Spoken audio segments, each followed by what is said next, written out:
Assalomu alaykum aziz tomoshabinlar. Italyan tilini o'rganish darsliklarimizni davom ettiramiz. Demak, bugun ozgina grammatik tushunchalarni o'zlashtirishga e'tibor beramiz. E'tibor berayotgan bo'lsangiz, demak, che va ci sono demak iboralik gaplarni grammatik xususiyatiga to'xtalib o'tadigan bo'lsak, demak, che bu yerda masalan birlikdagi otlarni ifodalashda yordam beradi. Yoki ci sono ko'plikda otlar bilan birgalikda keladi.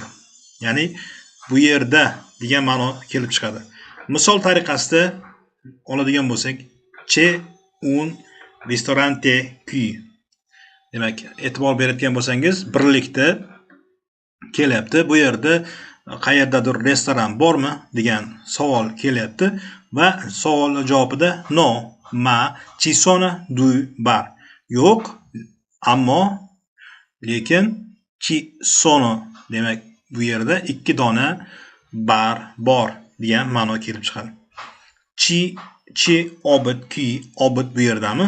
No. Obit, no, c'è. Obit bu yerda emas degan ma'no kelib chiqadi.